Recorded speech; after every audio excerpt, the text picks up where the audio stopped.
I will explain to you today how to use this coating thickness measuring instrument. First, we install the battery.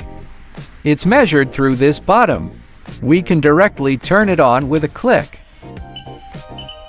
You can start measuring directly. Then we will have an iron measuring block and non-ferrous measuring blocks. Then there are reference blocks with 5 transparent films. Okay, let's measure first.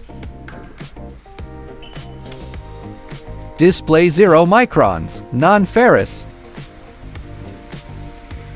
It's 0 microns, iron. That is to say, our piece is non-iron. This piece is iron. Okay, we'll put up a baseline. 50 microns. Measure again.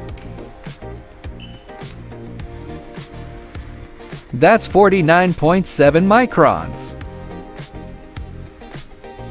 And that's how we do a basic measurement. Then the function of its first button is to store. Okay, this set of data is stored. Okay, we want to save another set of data. Let's say it's 100 microns. Let's press again. The second piece of data is stored. We press and hold the first button. Just flip the screen. Okay, this is what it looks like. That is, it can be measured like this, directly from this direction.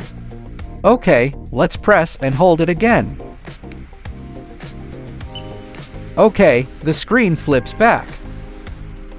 Then the second button arrows up. Long press this button. It's a switch of units.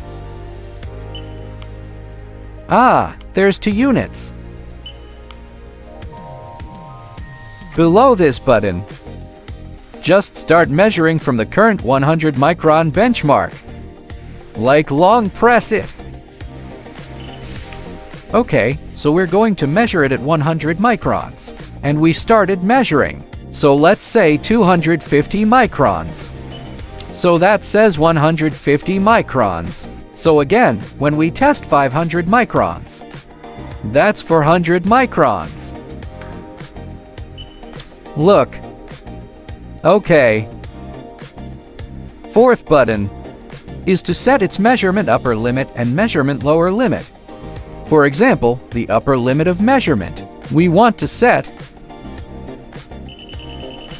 a value. My benchmark is 1989 microns. When I measured a thickness over 1989 microns, the machine will call the police. In the same way, you can also set it yourself offline. Okay, then long press again.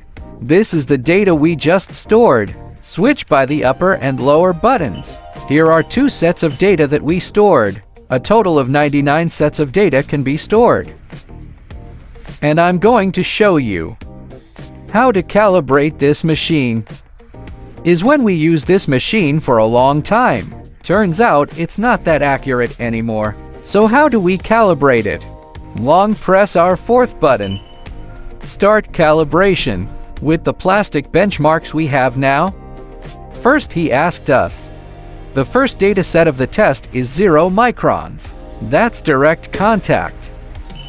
Okay, it drops twice. We test the second set of data 50 microns. Okay, third set of data. 100 microns. Test the fourth set of data. 250 microns. Test the fifth set of data. 500 microns. So here's number 6. 1000 microns. Okay, now we're done calibrating. We can take any one and measure it. 100 microns. Look, it's now calibrated. Now I'm going to take you to a practical exercise.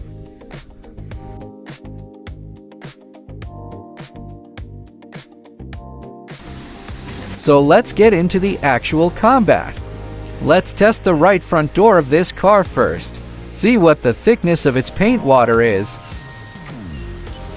94 microns. 96 microns.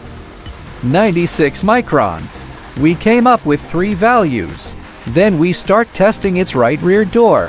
126 microns. 132 microns. 137 microns. Then we'll test its left front door. 93 microns. 92 microns.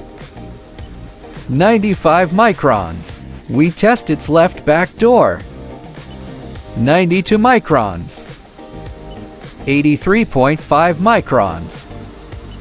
81 microns. Finally, he came to the conclusion that the right rear door was repainted, not original paint.